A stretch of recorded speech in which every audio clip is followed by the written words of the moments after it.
Welcome to a story that's been unfolding for nearly 40 years, but has gone largely untold.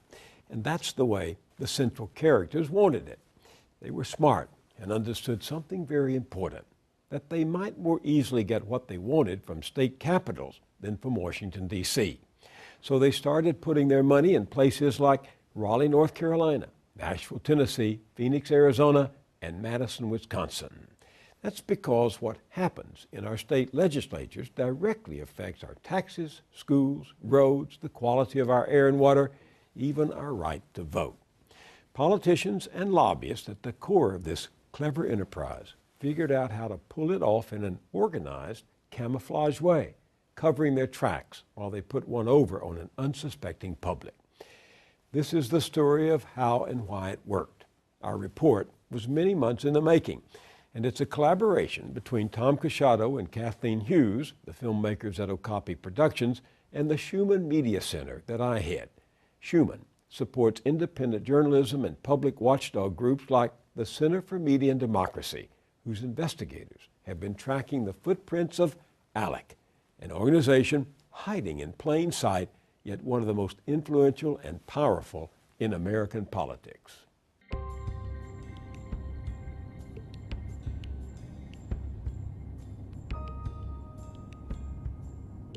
I've often told people that I talk to out on the campaign trail when they say, state what?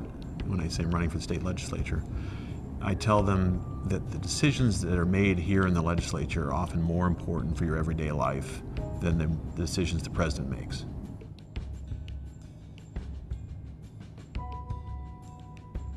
If you really want to influence the politics of this country, you don't just give money to presidential campaigns. You don't just give money to congressional campaign committees. Smart players put their money in the states. ALEC has forged a unique partnership between state legislators and leaders from the corporate and business community. This partnership offers businessmen the extraordinary opportunity to apply their talents to solve our nation's problems and build on our opportunities. I was stunned at the notion that politicians and corporate representatives, corporate lobbyists were actually voting behind closed doors on these changes to the law before they were introduced in state houses across the country. ALEC has been, I think, a wonderful organization. Not only does it bring like-minded legislators together, but the private sector engagement and partnership in ALEC is really what I think makes it the organization that it is. You might have heard the name ALEC in the news lately. The American Legislative Exchange Council, or ALEC for short. The American Legislative Exchange Council, or ALEC. ALEC is a nationwide consortium of elected state legislators working side by side with some of America's most powerful corporations. They have an agenda you should know about, a mission to remake America, changing the country by changing its laws, one state at a time. ALEC creates what it calls model legislation, pro-corporate laws like this one that its members push in state houses across the country.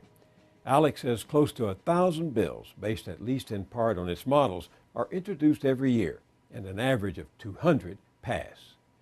This has been going on for decades, but somehow ALEC managed to remain the most influential corporate-funded political organization you'd never heard of. Until a gunshot sounded in the Florida night. Trayvon Martin unarmed, but for a bag of candy and an iced tea that he was carrying. You'll recall that the shooter in Trayvon Martin's death was protected at first by Florida's so-called Stand Your Ground law. That law was the work of the National Rifle Association. There's its lobbyist standing right beside Governor Jeb Bush when he signed it into law in 2005. Although ALEC didn't originate the Florida law, it seized on it for the Stand Your Ground model it would circulate in other states. 24 of them have passed a version of it. How did this law not only get in place in Florida, but around the country? And all the fingers kept pointing back to ALEC. When civil rights and grassroots groups learned about ALEC's connection to Stand Your Ground laws, they were outraged. ALEC doesn't do its work alone. They do it with some of the biggest corporate brands in America. Before long, corporations were pulling out of ALEC, including Coca-Cola, Kraft Foods, McDonald's, Mars, Procter & Gamble, Johnson & Johnson. Caught in the glare of the national spotlight, ALEC tried to change the subject. You know, I think the entire debate needs to be reframed, and really what ALEC is a bipartisan association of state legislators. We have, you know, legislators of all political stripes coming together to talk about the most critical issues facing the states and trying to come up with the best solutions to face some of the problems So we're your having. point is it's not a partisan organization. But ALEC is partisan, and then some. In the spring, I got a call from a person who said that all of the ALEC bills were available and was I interested in looking at them. And I said I was. Lisa Graves, a former Justice Department lawyer, runs the Center for Media and Democracy. That's a nonprofit investigative reporting group in Madison, Wisconsin. In 2011, by way of an ALEC insider, Graves got her hands on a virtual library of internal ALEC documents. She was amazed by its contents, a treasure trove of actual ALEC model bills. These are the bills that were provided by the whistleblower. That's just the index. There were more than 850 of them. 850 boilerplate laws that ALEC legislators could introduce as their own in any state in the union. Bills to change the law to make it harder for American citizens to vote, those were ALEC bills. Bills to dramatically change the rights of Americans who are killed or injured by corporations, those were ALEC bills. Bills to make it harder for unions to do their work were ALEC bills. Bills to basically block climate change agreements, those were ALEC bills. When I looked at them, I was really shocked.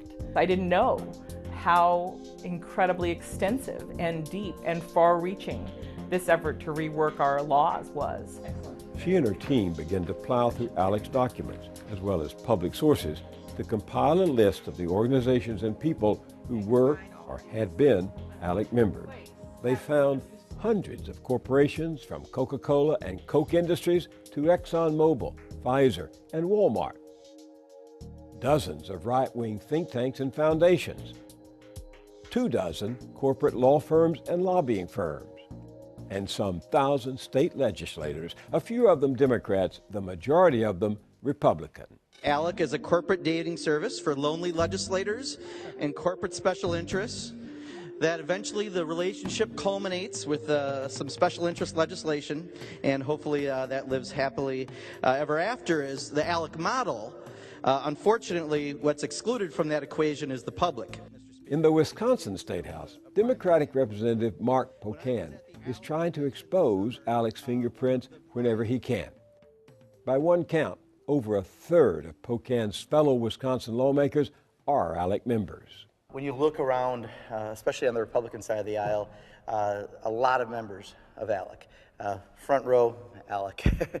When you start going down to you know, the chair of finance and some of the other members are all ALEC members. In fact, ALEC co-chair for the state.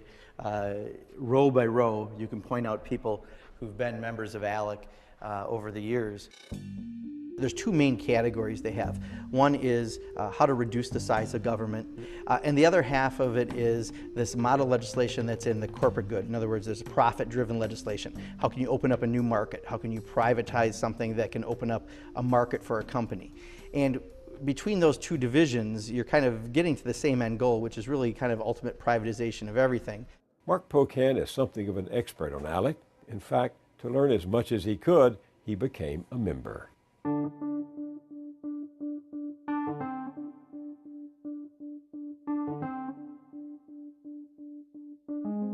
What I'd realized is if you join ALEC for a mere $100 as a legislator, you have the full access like any corporate member. He also took himself to an ALEC conference for a first-hand look. Hi, I'm State Representative Mark Pocan, and welcome to my video blog. I'm outside of the Marriott on Canal Street in New Orleans at the ALEC convention, the American Legislative Exchange Council. That was where you watch the interaction of a room full of lobbyists. You know, free drinks, free cigars, whining, dining. Many people just came from a dinner that was sponsored by some special interest, coming to a party that's sponsored by a special interest, so they can continue to talk about special interest. This is from the New Orleans Convention.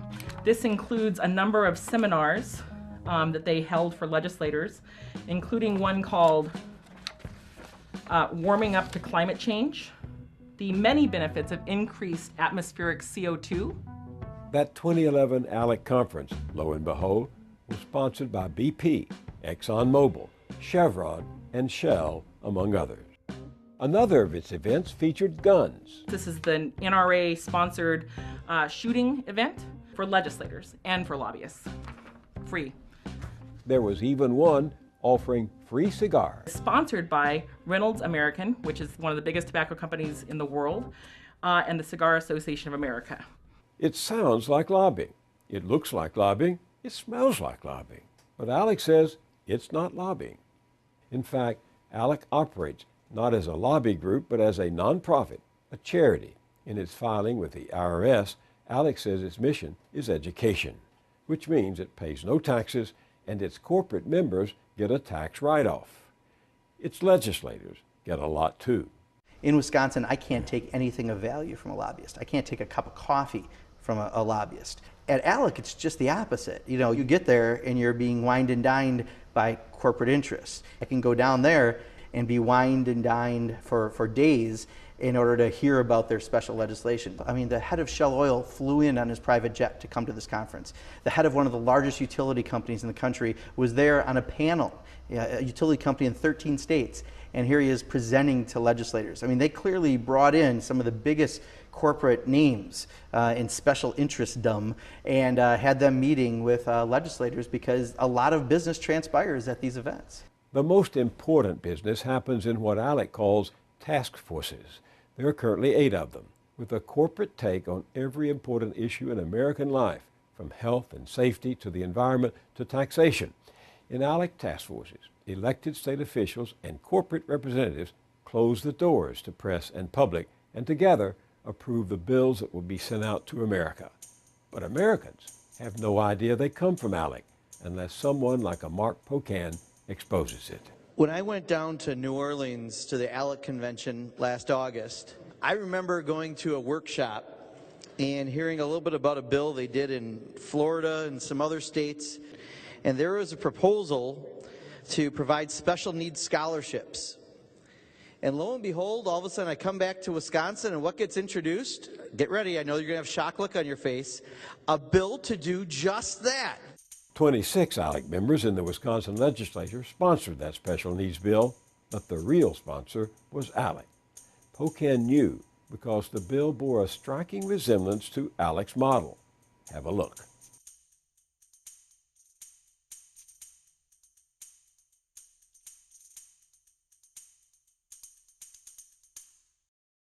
But Pocan isn't only concerned that ALEC sneaks bills into the state legislature.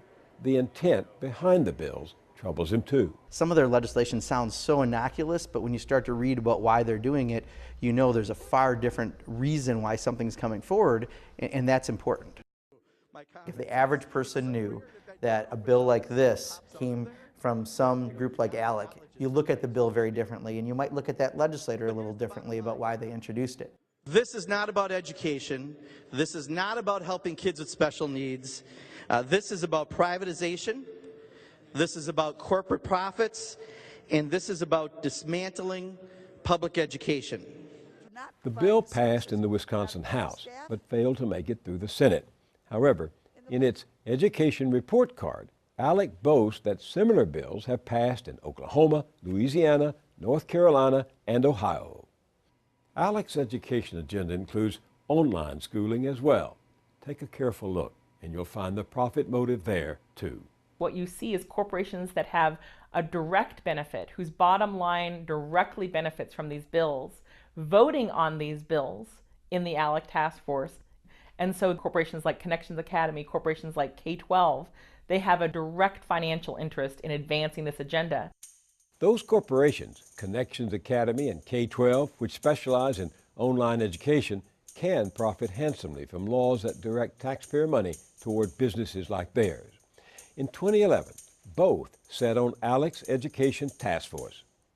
But the two companies didn't just approve the model bill, they helped craft it. The proof is in one of ALEC's own documents. And there's more to the story. Thank you, Mr. Speaker. House Bill 1030 has to do with the establishment of virtual public schools.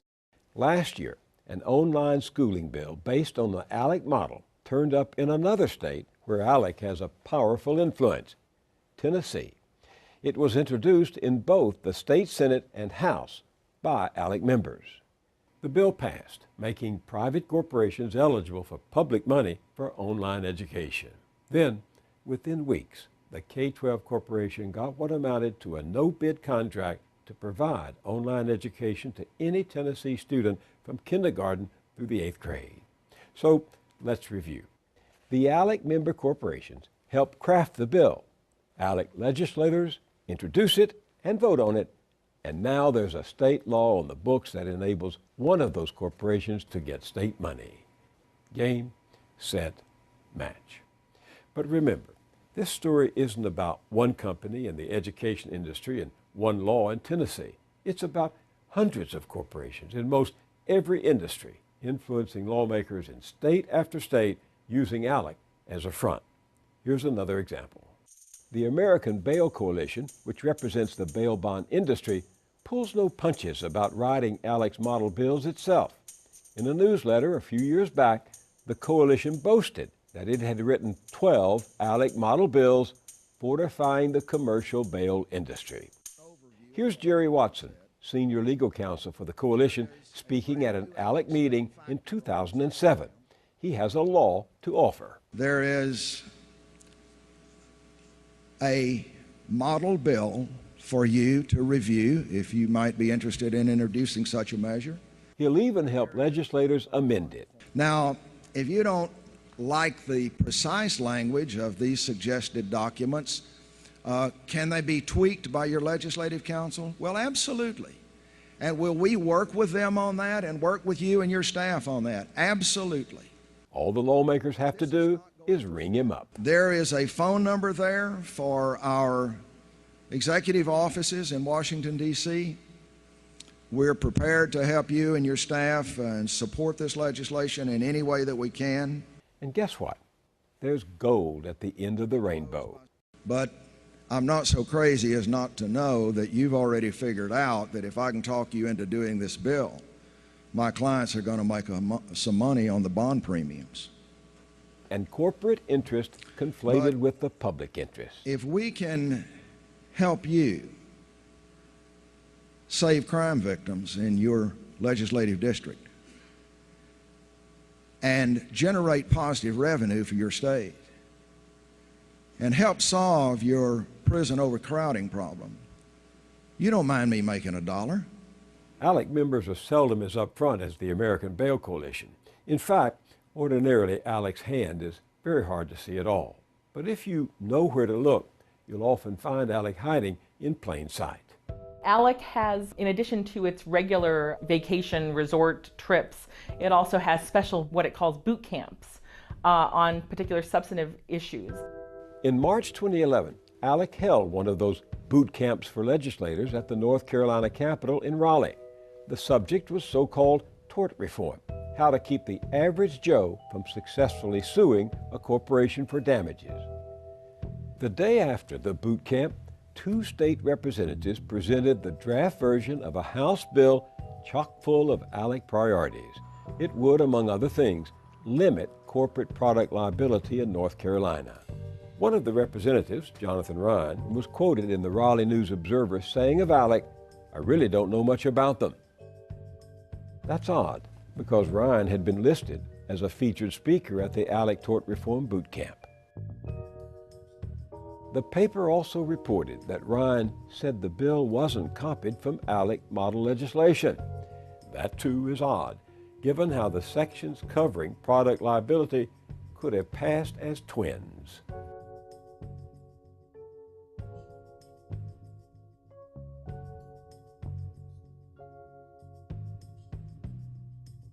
The bill was controversial. It passed, but only after the product liability sections were taken out of it. But the tort reformers didn't give up. They were back a year later, this time with a draft bill aimed specifically to limit the liability of drug manufacturers. When the public was allowed to comment before a legislative panel, people who had lost loved ones came to testify against the bill. A son who had lost a father. You know, my dad's gone. All I can do is sit here and be a voice for him. He can't speak any longer. Emotional and a grandfather mourning his granddaughter. If this bill passes, an innocent victim in North Carolina, like Brittany, could not hold a manufacturer accountable. Everyone needs to be accountable for their actions. Unmentioned to those in the room, ALEC was present too, in the form of a lobbyist with drug manufacturing giant GlaxoSmithKline. His name is John Del Giorno. Several of the opposing testifiers today brought up very compelling, sad, empathetic stories about... Not only is Glaxo an ALEC corporate member, Del Giorno himself is also a vice chairman of ALEC's National Private Enterprise Board. The North Carolina bill has been tabled for now. So now you've seen how it works for corporations. How about for the politicians? Last night was, as the president finally acknowledged today, a shellacking. Republicans gained control of the House, picking up 60 seats so far. When all of the returns were counted on election night 2010, ALEC was a big winner. 8 of the Republican governors elected or re-elected that night had ties to the group. Guess what? I'm going to be governor of Ohio! There's going to be a lot of news and a lot of observers that say that we made history. A clean sweep for Republicans. And a star was born that election night, Wisconsin's new governor, a son of ALEC named Scott Walker. Wisconsin is open for business. I've known Scott Walker, the governor of Wisconsin, for the better part of 20 years. And Scott is a classic career politician. I don't say that in a negative way. Journalist and Wisconsinite John Nichols has tracked Scott Walker's career since the 90s, when Walker was a state legislator and an ALEC member. And in 2010, he ran not presenting himself as an ALEC alumni or as an ally of big corporations or big business people outside the state. He ran a very down-home campaign. This is my lunch. I pack a brown bag each day so I can save some money to spend on, the more important things in life, like sending my kids to college. Nichols says that despite the folksy image, in the years leading up to Walker's 2010 campaign, he had become a master political fundraiser. And he began to really forge incredibly close ties with a lot of corporate interests that he had first been introduced to in ALEC, individuals and groups like the Koch brothers. David and Charles Koch, the billionaire businessmen behind a vast industrial empire, are also political activists with an agenda. Their companies and foundations have been ALEC members and funders for years. The Koch brothers were among the 2 or 3 largest contributors to Scott Walker's campaign for governor of Wisconsin. And the Koch brothers get that if you really want to influence the politics of this country, you don't just give money to presidential campaigns. You don't just give money to congressional campaign committees. The smart ones, the smart players, put their money in the states. Hi, I'm Scott Walker. It's state government that funds education, social services, and it taxes. If you want lower taxes and less government, I'm Scott Walker, and I know how to get the job done. And so the smart donors can change the whole country without ever going to Washington, without ever having to go through a congressional hearing, without ever having to lobby on Capitol Hill, without ever having to talk to a president. Please raise your right hand and repeat after me. The new governor moved quickly with a raft of ALEC-inspired bills. They included one similar to Florida's Stand Your Ground. Another made it easier to carry concealed weapons. There was a resolution opposing the mandated purchase of health insurance, and of course, there was one limiting corporate liability. The Wisconsin legislature passed a so-called tort reform measure that included parts of 8 different ALEC models. ALEC was elated, praising Walker and the legislature in a press release for their, quote, immediate attention to reforming the state's legal system. But Scott Walker was also shooting for another big ALEC prize. Now, some have questioned why we have to reform collective bargaining. Taking away workers' collective bargaining rights. That had long been an ALEC goal. A candid video caught Scott Walker talking about it with one of his financial backers, the billionaire businesswoman Diane Hendricks. We're going to start in a couple weeks with our budget adjustment bill. The first step is we're going to deal with collective bargaining for all public employee unions, because you divide and conquer. Despite an extraordinary public outcry, This is not just a rule. and after a brief but intense political struggle, Walker's anti-collective bargaining measures became state law. It was ALEC's ideas, ALEC's values that permeated the bill and undid almost 50 years, more than 50 years, of collective bargaining law in Wisconsin. But again, remember, this isn't just about one state. It's about every state. Take Arizona. It's practically an ALEC subsidiary. One report this year found that 49 of the state's 90 legislators are members, and 2/3 of the Republican leadership are on ALEC task forces. And of course, the governor, Jan Brewer, was an ALEC member too. So, not surprising, Arizona is among the states passing ALEC-inspired laws to privatize education at taxpayer expense. And no surprise again, Arizona is also getting ALEC-like laws to limit corporate liability. Police will also be able to ask anyone to prove their legal status. And Arizona, you'll recall, made news in 2010 with a law allowing police to stop someone for looking Hispanic and detaining them if they weren't carrying proper papers. Laws that create more arrests can create more revenue for for-profit prison companies. So it probably won't shock you to learn that Arizona's immigration law also inspired an ALEC model, a version of which was passed in 5 other states. All of us here are very familiar with ALEC and the influence that ALEC has with many of the members here. ALEC's nomination of Arizona proved too much for State Representative Steve Farley. I just want to emphasize, it's fine for corporations to be involved in the process. Corporations have the right to present their arguments, but they don't have the right to do it secretly. They don't have the right to lobby people and not register as lobbyists. They don't have the right to take people away on trips, convince them of them, send them back here, and then nobody's seen what's really going on and how that legislator has gotten that idea and where is it coming from. Farley has introduced a bill to force legislators to disclose their ALEC ties, just as the law already requires them to do with any lobbyist. All I'm asking in the ALEC Accountability Act is to make sure that all of those expenses are reported as if they are lobbying expenses, and all those gifts that legislators received are reported as if they're receiving the gifts from lobbyists, so the public can find out and make up their own minds about who's influencing what. Steve Farley's bill has gone nowhere. ALEC, on the other hand, is still everywhere, still hiding in plain sight. Watch for it, coming soon to a state house near you.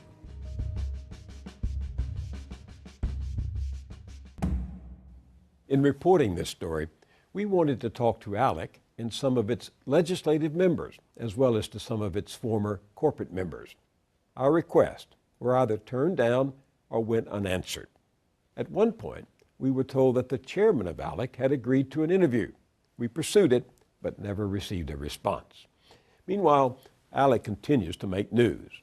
You've heard about all those bills passed in state after state by Republican legislatures to prevent people from voting unless they can produce a government-issued photo ID. Many of those voter ID laws are based in part on, you guessed it, an ALEC model bill. As you saw in our report, such groups as Color of Change have questioned whether ALEC is an organization with which businesses want to be associated. So far, about 40 corporations have decided their answer is no thanks and pulled out of ALEC. Still, many companies remain ALEC members, and ALEC continues to strengthen its ties to conservatives. Earlier this month, ALEC held a high-level, closed-door meeting with congressional conservatives in the nation's capital. The watchdog group Common Cause has filed a complaint asking the IRS to end ALEC's tax-exempt status and force it to register instead as a high-powered lobby. Many legislators would then have to tell their constituents what they've mostly been able to hide up until now, that via ALEC, They've been wined and dined by high-powered corporate lobbyists who took a hand in shaping laws in the state where you live. Here's an example of what's at stake. The American Chemistry Council, that's the trade group for the chemical industry, has used ALEC to press for changes in health and safety rules on toxic chemicals. Earlier this year, the council poured nearly $650,000 into supporting Wisconsin Republican Tommy Thompson's bid for the U.S. Senate this November. The American Chemistry Council is responsible for the content of this advertising. By now, it won't surprise you to learn that Wisconsin's former governor has been a friend of ALEC going all the way back to his days as a state legislator, when he himself was an ALEC member. Take a listen to a speech Thompson made at an ALEC conference in 2002. Myself, I always loved to go to these meetings because I always found new ideas. And then I'd take them back to Wisconsin, disguise them a little bit, and declare that it's mine. Ah, yes, Tommy Thompson and so many others. Finally, ALEC, meet Alice. That's right, ALEC now has some competition. Inspired by Professor Joel Rogers, the Wisconsin champion of open democracy, Alice is a transparent, non-corporate, out in the open, web-based library of model laws on a range of public interest issues. Alice doesn't have corporate or billionaire backers. The work is done by volunteers. So in the constant struggle for democracy, it's still David versus Goliath. But as you'll remember from that ancient story, the giant doesn't always win.